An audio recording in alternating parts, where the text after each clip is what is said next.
Trump America में वो सभी सीमाएं सील करेंगे जिनसे पिछले 4 साल में अवैध प्रवासियों की घुसपैठ बढ़ी। पिछले 4 साल में करीब 1 करोड़ लोग अमेरिका में अवैध तरीके से घुसे हैं। अकेले 2024 में ही 30 लाख लोगों ने अमेरिका में अवैध घुसपैठ की थी। ट्रंप हमेशा कहते हैं कि अमेरिका में बढ़ रहे क्राइम की वजह ये अवैध घुसपैठिए हैं जिन्हें वो ज्यादा बर्दाश्त नहीं करेंगे। तो पहली फाइल वो साइन करेंगे कि इनको बाहर निकालें। और यहां भारत जैसा हिसाब भी नहीं है कि एनआरसी आने के पहले ही हंगामा मचेगा। यहां घुसपैठिए जो हैं उनके लिए बोलिए तो हंगामा मच जाता है, वहां नहीं, वहां ट्रंप बर्दाश्त नहीं करेंगे भाई, बोलेंगे निकालो इनको। दूसरा सबसे बड़ा ऑर्डर यह होगा कि ट्रंप की टीम अमेरिका में अवैध प्रवासियों की पहचान करेगी, फिर उनको एक साथ अमेरिका से बाहर करेगी, निकलो बाहर। यानी ट्रंप अवैध प्रवासियों का अमेरिका से मास डिपोर्टेशन करवाएंगे। तीसरा सबसे बड़ा आदेश होगा डीप स्टेट को तबाह करने के लिए ऑपरेशन की शुरुआत करना। इस फैसले का मेन मोटिव होगा अमेरिका के सरकारी सिस्टम में रहकर देश के खिलाफ काम कर रहे लोगों की पहचान करके चुन चुन कर बाहर करना। निकलो बाहर, तमाशा चलेगा तुम्हारा। आ गया ट्रंप, ये वाला हिसाब है। तो उधर जो निकलेगा डीप स्टेट से, उसका इंपैक्ट इंडिया में पड़ेगा बॉस। आप क्या सोच रहे हैं खाली अमेरिका का होगा? वहां बैठ के लोग यहां तबाही मचाना चाह रहे थे, तो यहां जो डीप स्टेट के बैठे हैं एजेंट, उनको आज बरनौल की जरूरत पड़ेगी। अमेरिकी विरोधी ताकतों को लाइन पर लाने के लिए भी ट्रंप आज ही फाइल साइन कर सकते हैं। इस फाइल में कनाडा और मेक्सिको पर 25% तक टैरिफ लगा सकते हैं।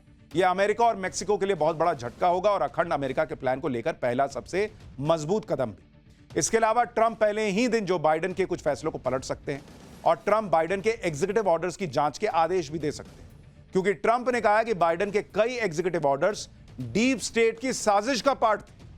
आप सोचिए डीप स्टेट कितना खतरनाक है कि राष्ट्रपति से अपना काम करवा ले रहा, हाथ पकड़ गया, हिस्सा वाला मामला है। शपथ से पहले ये देखिए, लाइव तस्वीरें आपको दिखा रहा हूं।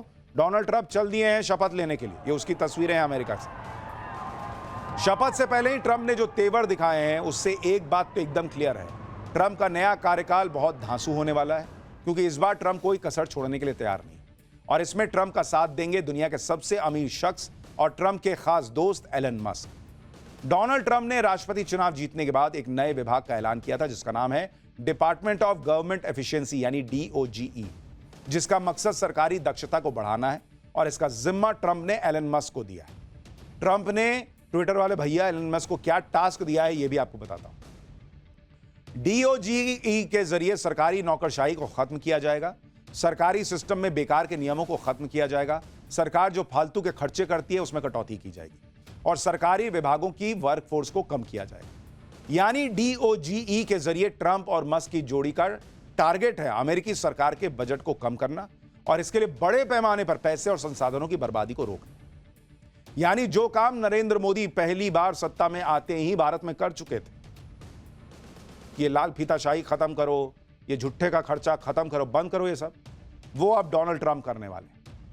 पहले दिन से आके ही धड़ाधड़ फैसले लेना, यहां मोदी से लेकर गए हैं उधर डोनाल्ड ट्रंप, और यहां पर खर्चा कम करो वाला हिसाब भी उधर कॉपी कर लिया। डोनाल्ड ट्रंप के शपथ समारोह को लेकर जो मोदी विरोधी इकोसिस्टम है वो ये माहौल बना रहा है कि डोनाल्ड ट्रंप तो पीएम मोदी का अपना अच्छा दोस्त बताते हैं भाई, दोनों में गजब की केमिस्ट्री है, फिर डोनाल्ड ट्रंप ने पीएम मोदी को शपथ समारोह में क्यों नहीं बुलाया? जबकि ट्रंप ने भारत से पंगा लेने वाले चीन के राष्ट्रपति शी जिनपिंग को न्योता दिया है। पीएम मोदी के खिलाफ इस तरह की बातें करने वालों को शायद कूटनीति की समझ नहीं। आज ऐसे लोगों की कूटनीति की क्लास लगाना भी जरूरी है। भाई पहली बात तो यह है कि ऐसा नहीं है कि डोनाल्ड ट्रंप ने अमेरिका के सभी करीबी देश के नेताओं को बुला लिया और पीएम मोदी को नहीं बुलाया। सबको बुलाए, पीएम मोदी को नहीं बुलाए तो समझ में आता है। भाई किसको बुलाएं अभी बताऊंगा। दूसरी बात, अगर शपथ ग्रहण में बुलाना ही रिश्तों का पैमाना है तो फिर इस तरह तो डोनाल्ड ट्रंप ने यूके, जर्मनी, फ्रांस जैसे बड़े देशों के नेताओं को भी नहीं बुलाया, जबकि ये वो देश है जो अमेरिका के क्लोज पार्टनर्स हैं। लेकिन वहां कोई नहीं कह रहा होगा कि वहां के नेता की बेइज्जती हो गई। यहां माहौल बना रहे हैं मोदी जी को तो बुलाए भी नहीं किए। तीसरी बात, जो लोग ये तर्क दे रहे हैं कि डोनाल्ड ट्रंप ने पीएम मोदी को नहीं बुलाया लेकिन चीन के राष्ट्रपति शी जिनपिंग को न्योता भेजा था, उन्हें यह भी समझना चाहिए कि चीन के साथ अमेरिका के रिश्ते कितने खराब हैं भाई। हो सकता है कि चीन को लेकर डोनाल्ड ट्रंप के माइंड में कुछ और चल रहा हो कि चलो इसी बहाने एक मैसेज देते हैं कि मैं तुमसे रिश्ता सुधारना चाहता हूं, नरेंद्र मोदी तो दोस्त है ही है। चौथी बात, डोनाल्ड ट्रंप ने जिन भी वर्ल्ड लीडर्स को न्योता दिया है उसमें से ज्यादातर वो नेता हैं जिन्होंने चुनाव के दौरान ट्रंप का साथ दिया था, खुलकर उनका समर्थन किया था, इसलिए ट्रंप इस तरह से उनका आभार जता रहे हैं। पांचवी बात, डोनाल्ड ट्रंप ने जिन भी देशों के नेताओं को बुलाया है उसमें से ज्यादातर छोटे देश हैं सिर्फ चीन एक अपवाद है। छठी बात, अगर दुनिया के बड़े लीडर्स की बात करें तो ट्रंप खुद मान चुके हैं कि उनके रूस के राष्ट्रपति पुतिन से बहुत अच्छे संबंध हैं, लेकिन ट्रंप ने तो पुतिन को भी न्योता नहीं भेजा है। तो फिर रूस में तो कोई नहीं कह रहा कि अरे पुतिन को नहीं बुलाया, इतना बढ़िया दोस्त था। सातवीं बात, अमेरिका में अक्सर शपथ ग्रहण समारोह एक घरेलू इवेंट होता है, इसमें अक्सर अमेरिकी जनता की भागीदारी ज्यादा रहती है। ट्रेंड यही रहा है कि फॉरेन लीडर्स इस इवेंट से दूर ही रहते हैं, वर्ल्ड लीडर्स की जगह डिप्लोमेट्स या विदेश मंत्री प्रतिनिधि के तौर पर जाते हैं। यही वजह है कि भारत की तरफ से विदेश मंत्री एस जयशंकर शपथ ग्रहण समारोह में शामिल होने के लिए गए हैं। लेकिन आप सोचिए, मतलब मैं सोचता हूं मोदी विरोध के चक्कर में ये लोग किस लेवल पे जाएंगे भाई, कि अपने ही देश के प्रधानमंत्री को किसी तरह से टांग खींच गए, आपको तो बुलाए नहीं। ट्रंप के शपथ ग्रहण समारोह में पीएम मोदी को न्योता न देने के सवाल पर अमेरिका के राजदूत एरिक गारसेटी ने जो कहा वो भी सुनना चाहिए। एरिक गारसेटी ने कहा कि उनके मुताबिक शपथ ग्रहण की भीड़ के बीच मुलाकात करने से बेहतर आमने सामने की मुलाकात होती है। एरिक गारसेटी ने कहा कि उन्हें भरोसा है कि पीएम मोदी जल्दी ही डोनाल्ड ट्रंप से मिलने आएंगे और फिर जब इंडिया क्वाड की मीटिंग को होस्ट करेगा तो डोनाल्ड ट्रंप भी पहले ही साल में भारत आ सकते हैं और ये दोनों चीजें अपने आप में ऐतिहासिक हों। तो अमेरिका खुद कह रहा है भाई कि हम भीड़ में कहां बुलाते हैं, क्योंकि नरेंद्र मोदी से मिलना मतलब कोई बड़ी डील होगी, बड़ी बात होगी, तो अलग से मिलेंगे आमने सामने बैठ के। जिन लोगों को यह लग रहा है कि शी जिनपिंग को अपने शपथ ग्रहण समारोह में बुलाकर ट्रंप चीन को ज्यादा भाव दे रहा है, स्पेशल ट्रीटमेंट दे रहा है, और क्या ट्रंप चीन के नजदीक और भारत से दूर जाने की नीति पर काम कर रहे हैं, उन लोगों को यह भी समझना चाहिए कि ट्रंप इसी साल क्वाड की मीटिंग के लिए भारत आ सकते हैं। इस साल क्वाड की मीटिंग को भारत होस्ट करने जा रहा है। ऐसी रिपोर्ट है कि ट्रंप क्वाड की मीटिंग में शामिल होने के लिए इसी साल अप्रैल में या फिर साल के अंत में भारत आ सकते हैं। क्वाड की मीटिंग में ट्रंप का शामिल होना अपने आप में यह बताता है कि ट्रंप चीन को लेकर ना तो नरम पड़े हैं ना नरम पड़ने वाले हैं, क्योंकि क्वाड तो चीन की विस्तारवादी नीति के काउंटर में बना हुआ है।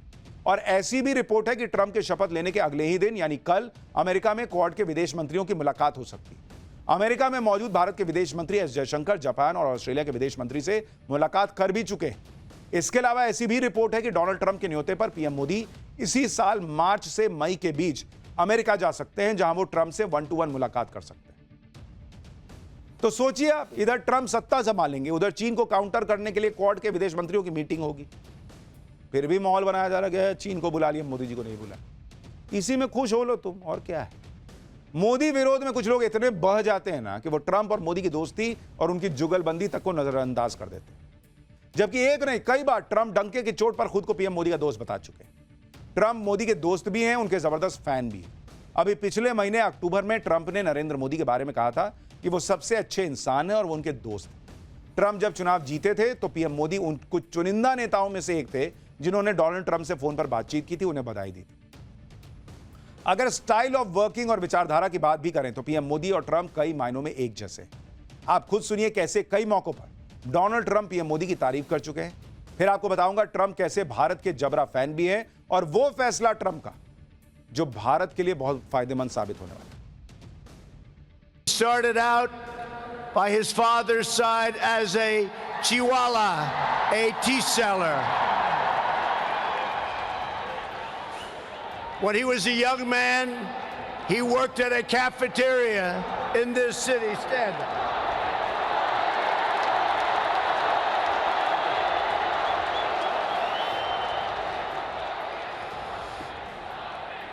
Everybody loves him, but I will tell you this, he's very tough.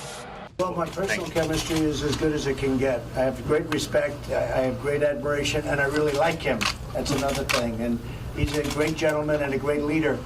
And I remember India before, now not intimately, but I remember India before, and it was very torn. There was a lot of dissension, a lot of fighting, and he brought it all together. Like a father would bring it together. And maybe he's the father of India. जब Donald Trump चुनाव लड़ रहे थे तो भारत में भी उनकी जीत के लिए प्रार्थनाएं हो रही, क्योंकि डोनाल्ड ट्रंप उन नेताओं में से हैं जो हमेशा भारत के समर्थन की बात करते हैं। ट्रंप हमेशा कट्टरपंथियों की क्लास लगाते हैं। ट्रंप अकेले अमेरिकी नेता हैं जो हिंदुओं की भी बात करते हैं। ट्रंप एक नहीं कई बार कह चुके हैं कि वो भारत और हिंदुओं से प्यार करते हैं। डोनाल्ड ट्रंप अमेरिका के इकलौते नेता हैं जिन्होंने बांग्लादेश में हिंदुओं पर होने वाले अत्याचारों के खिलाफ खुलकर बोला था। ट्रंप कई मौकों पर हिंदुओं की तारीफ कर चुके हैं। ये आपको लाइव तस्वीरें भी साथ साथ दिखाता चल रहा हूं। ट्रंप ने कहा था कि वो हिंदुओं के फैन हैं, हिंदू बहुत शानदार होते हैं। एक बार सुनिए भारत और हिंदुओं को लेकर ट्रंप क्या कह चुके हैं, इसका क्या मतलब है बांग्लादेश के लिए आने वाले वक्त में वहां क्या हो सकता है, और ट्रंप के आने से कैसे वर्ल्ड ऑर्डर बदलने वाला है ये बताऊंगा। लेकिन पहले एक बार ट्रंप को सुनिए। you know, and with Charlie and with your Prime Minister, with India. And we did something in Houston, do you remember? Right? That's right. Howdy Modi. That was a big deal. I told he said, I'd love to have you go. And if we were elected, India would have a true and great friend in the White House. And I can tell you, you have never had a better friend as president than President Donald Trump. That I can tell you. अब ये भी समझिए, ये देखिए तस्वीरें आ रही हैं, Donald Trump शपथ ग्रहण समारोह की जगह पर पहुंच चुके हैं और उनके साथ जो बाइडेन भी नजर आ रहे हैं। तो ये लाइव तस्वीरें, सीधी तस्वीरें आपको दिखा रहा हूं। अब से बस कुछ ही देर में डोनाल्ड ट्रंप का शपथ ग्रहण शुरू होने वाला है। ये उसकी तस्वीरें। अब लेकिन ये समझिए कि ट्रंप के आने के बाद भारत के लिए क्या बदल जाएगा। एक्सपर्ट्स का मानना है कि ट्रंप के आने के बाद भारत और अमेरिका के बीच डिफेंस की पार्टनरशिप बहुत तेजी से आगे बढ़ी। खबर यह है कि पिछले हफ्ते ही अमेरिका और भारत के बीच डिफेंस डील को लेकर उच्च स्तरीय बैठक हुई है, जिसमें यह चर्चा की गई है कि भारत और अमेरिका कैसे अपनी डिफेंस पार्टनरशिप को और बढ़ाएंगे। मीटिंग के दौरान भारत का focus make in India partnership के जरिए ही डिफेंस डील करना था। आने वाले वक्त में जो उम्मीद की जा रही है कि जल्द से जल्द भारत और अमेरिका के बीच में फाइटर एयरक्राफ्ट को लेकर बड़ी डील हो सकती है। इसके अलावा GE-414 एयरक्राफ्ट इंजन की डील को जल्द से जल्द पूरा करने की भी कोशिश होगी। अमेरिका में ट्रंप राज का आगाज मेक अमेरिका ग्रेट अगेन के नारों के बीच हो रहा है।